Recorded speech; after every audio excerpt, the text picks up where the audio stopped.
What's going on, my friends? I hope your day is going well, whatever time of the day that is. I hope that it is.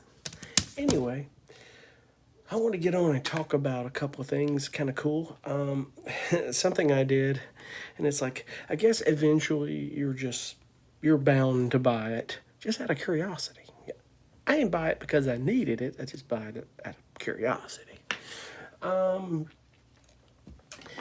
I don't think you could go 5 feet on the internet or 5 seconds on YouTube without getting a little ad that starts off with this Unison Midi chord pack. Unison Midi chord pack.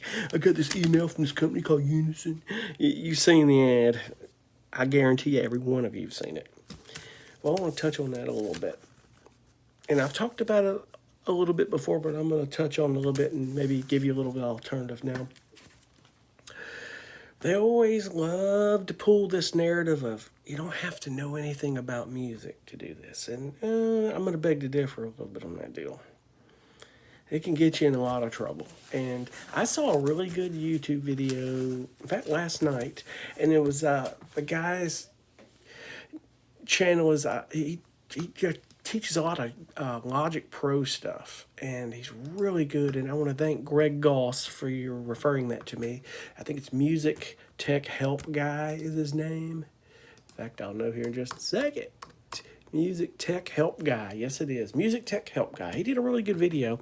He said, I've got a master's degree in music. I don't need the Unison Midi chord pack, but I did it because I think it's kind of a quick tool to, I can take them in and I can create my own progressions. Just, if I'm not sitting there playing an instrument or doing something, and it lets me kind of creatively create the progression and then put it in an instrument. Now, what he said, and I've said this before, and I'm going to say it again to forewarn you, if you're new to music and you want to get into music production, do all this stuff, please be careful using these MIDI chord packs. Don't just drop the MIDI and claim it as your progression.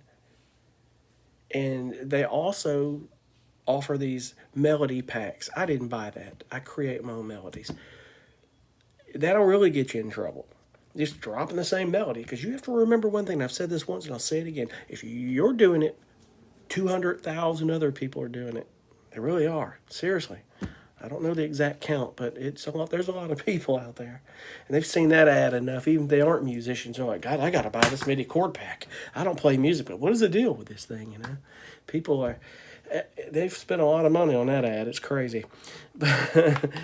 They were, and I bought it last night for $27. Not because I needed it, but it is because I haven't messed with it yet, but I want to toy with it. And I'm going to get on and toy with that a little bit and show it a little bit in time. But you've got a lot of videos of these guys out there doing it. But this guy did a really good video where he laid out each key and the different chord progressions and the chords and how to go by adding seventh chords and stuff. And his demonstration proves what I've said, and I'll say it again.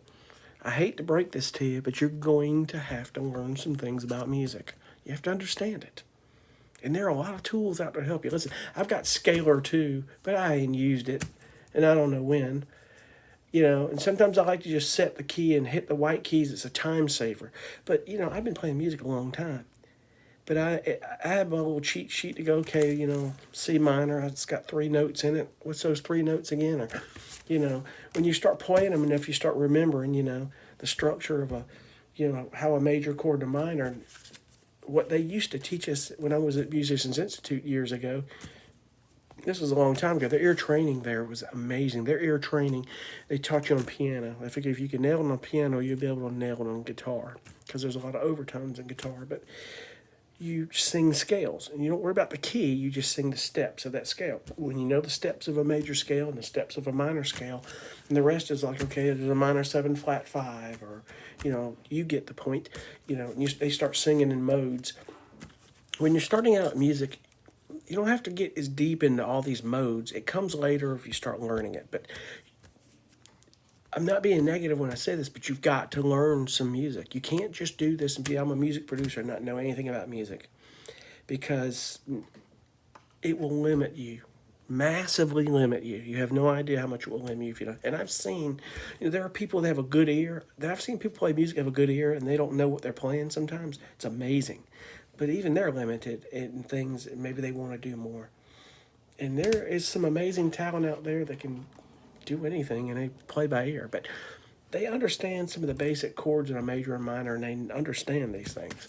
Don't get me wrong. But you have to, eventually you're going to have to learn this stuff. And it's not hard. There are a lot of good tools. Now, here is an option of one that I've talked about this before. I'm going to talk about it again. A really good site, and they have they've got like this iOS sketch pad that you can buy. I don't know if you subscribe to it. I haven't done it, but you can get everything off their webpage for free, and the webpage is called hooktheory.com. The word hook, as you know it, hooktheory.com. It is a great place to learn about this stuff, but the cool thing about it is you can go get progressions on here, and I'm telling you on here, don't just take these progressions, just throw them in and use them like you did it. They have a feature on here where you can pull the MIDI and drag it right into your DAW off the web page here, or save it and drop the MIDI in. I'm pretty sure they do. But their Sketchpad will do that, where you can send the MIDI into your DAW as well.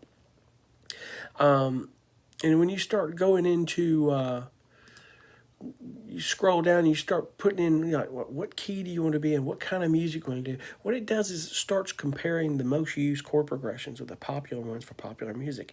And you can create your own off that and help you understand what a major scale consists of, what a minor scale, and how you want to add between a natural minor and a harmonic minor, and how you want to add seventh chords and do things that, really make chord progressions sound full and more vibrant and more emotional. And it's a good tool to do so. So before you go buy the Unison MIDI chord pack, go to hooktheory.com and do this. I discovered this from another YouTube channel talking about it. And he's like, you can just as well do that. It's if you're going to learn your DAW, like I've always done, just play and drop your own chords in and do it yourself. The Unison may be kind of a lazy tool, and it is, to go, okay, there's a progression in E minor or E flat minor, and let me drop it in and see what I can do it. It's already in key. Let me switch it around, see what progression I can use. And you can do that, but you don't want to stop there. And he did a really good video on adding, melodies and turnarounds and seventh chords in that deal. So music tech help guy is the channel, and look for his video on just look up the Unison MIDI chord pack on his channel, and it's there. He'll walk through a really good video on how he did it, and it'll help you understand what I'm talking about here. So next thing I want to talk about real quick, and I'll get on and show some of this stuff, and there's a couple things I still want to get on and do. I think I got ScreenFlow working pretty well, where I can get on and do a good video about how I package my tracks and things I want to do, and show maybe this a little bit. I'm right now still learning Logic Pro, some small ins and outs and trying to get used to it. I'm loving it. I've kind of decided I'm going to go with Logic Pro for a while. I'm not going to stop using Reason. I talked about in my last videos, and I can use the instruments for that and Studio One Pro in Logic, which is cool. But I think the ease of editing and some cool things in Logic is really going to help me do some things I don't normally do a lot, that I'm really going to dive into. And I really do like it. Love it indeed. But I want to touch on real quick about, I talked about in my past videos about, some of you might think I'm crazy, that I'm wanting to do 400 cues this year, 400 tracks. It's not impossible. I've done 300 most in a year. So the only reason I didn't do 300 last year is I had a little time off. I mentioned that. But I would say you got to do, if you do a cue a day, which is 7 days a week, but yes, you've got 52 weeks a year. So no matter how many weeks you've got in a month, it's going to average out 52 weeks a year. So a cue a day. So let's say you did 7 cues a week in 52 weeks, that's damn good. But if you do that extra cue, that 8th one, it goes to about 416 tracks, but you have to take into account that you're going to take some days off. And how to do this is to notate what days you didn't do any music and how many you can make up for it if you fall short. If you want to be that strategic. Now, not everybody, honestly, is going to be like this. I'm not sure if I'm going to do it, but I'll know where I stand at the end of the year if I do make it, because life happens. There's going to be some things you got, and you have to take some time off. I said that once before. Don't burn yourself out. Take some time off. Let your brain breathe a little bit. Do that. But when you're going along doing a track a day, that extra track, you don't have to do it in a day. You can start on it and go, okay, I've got my cue today done. Let's bring up that other track and work on it a little bit, just a little bit each day. By the end of the week, you've got the 8-1 finished. So you got an option to spread it out and gives you more time and more room to do it. Now, out of all this, I totally get that some of you guys have families. You got other commitments. It's okay. And you get burnt. You get home sometimes you from your working your job during the day, and some days you just don't feel like sitting down. Your brain can't concentrate on music. Yeah, I get it. It happens. Totally get it. But if you do the math, as I talked about, even with Dan Graham's method, 1 track a week is 52. But let's say you did 3 tracks a week. That's 156 tracks a year. That is good for most composers on the average. You do 156 tracks a year, you're going to get there. And if you're putting it with the right publishers, you're going to get there. That's where Dan's method works so well, and a lot of people talk about it, but it's not a lot of people talk about, much of what it takes to get those 150, 200 cues a year done. And you just have to, it's like muscle memory. You've got to really get good at your DAW, but you have to understand the more you compose and the more you write, the better you're getting and the faster you get. There's nothing wrong with composing quickly. Dan even mentions this in that book, and several other people do it.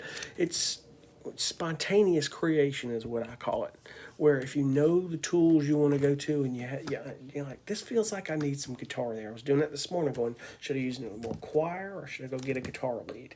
Let me just get in a guitar lead on that. A lot of times I pick up my guitar and play that lead, or Omnisphere has some cool stuff, that PRS lead I'll play in a little bit. It just depends on the track and what it calls for. But you're going to know your tools, you're going to know what they're doing because it's an instinct. And Chris Lord-Alge, one of the biggest mixing engineers in the world, said it best when he was talking about how he mixes. He said, I can teach you technique, but I cannot teach you instinct. And that's what it boils down to. You got to build your own instinct, your own style.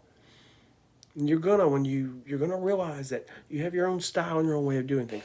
You and another composer can use the same DAW, the same tools, and do the same genres of music. But his style is going to be different from yours because it's the way you're using it and who you are and how you write. It's all in here. It's why we're all different. We all think differently. We all feel differently. Our emotions are different. So you have to remember that. You have to also remember that when you're comparing apples to oranges of like someone says, hey man, this publisher does crime tension. You do crime tension, but that particular publisher may take a certain style of crime tension, and your crime tension may not fit. Don't take it personally, because there's another one that will. It's okay. Could be your production style, and if it's something small and they're willing to tell you what it is they like out of their productions and you can implement that, they'd be more willing to take your music. Now, I can't say I've had a problem with that, but that's real common, because it's not, because I've sent, tension to some of these libraries that I knew placed a lot of it, and they took the music, so I mean, I can't say that it's a common problem, but there are libraries that have a certain standard or are real picky with that sort of thing. So, but think about that when you're trying to accomplish these goals of how many cues you want to do a week. Think about how your production is, how you're writing music, and your workflow, your tools, all that stuff. So, but I just wanted to get on real quick, and I wanted to kind of, in a humorous way, talk about this Unison Midi chord pad, because it's like, if you know music and you've been doing as long as I have, you don't need it. But I'm gonna toy with it. It's like the whole bag of loops and samples, everything I've got a ton of samples and a lot of stuff that I can go through from time to time and chop up and do. And I talk about that quite a bit, is don't just take loops. It's another thing, and top line melodies will get you in serious trouble, especially in this business. You can't drop them and just use them. I see so many guys out there, if you go on Splice, I've mentioned this before, or Loop Masters, or one of these sites, and you take these loops and you Shazam it, it'll shock you as to how much comes up on the on Shazam and Apple Music or Spotify. Or these people just drop them in and create what they want out of it, and it's not theirs. They're not either they're not musicians, or they're lazy, or they just don't know and they don't want to stop and learn. But they don't understand that it's going to get you in trouble. It can get you, there's several scenarios that could get you in some heat, and you don't want to be in that situation. You don't want to burn a bridge before you can get started in this business or in the music business, period. You just don't want to do it. So be thinking about those things. I'm going to get on and kind of talk further about some things I've been wanting to do now that I've got ScreenFlow where I want it, and walk through how I package tracks and what I do sometimes. And I think what I want to do, and there have been some comments that I want to get on, maybe do some live composing or some composing videos and how I compose, and if it helps you, go for it. I don't claim to be the be all end all, and I'm not one of these guys gonna be teaching a course and all that jazz. I don't have time for it, and it's just not me. The old saying, you never know what you're gonna do in life, but as of right now, nah, not doing it. So I don't mind passing on something that helps me, and I hope it helps you, because we're all in this together. So anyway, I appreciate you for watching, and you guys have a great one. We'll see you on the next one. Be cool. Bye.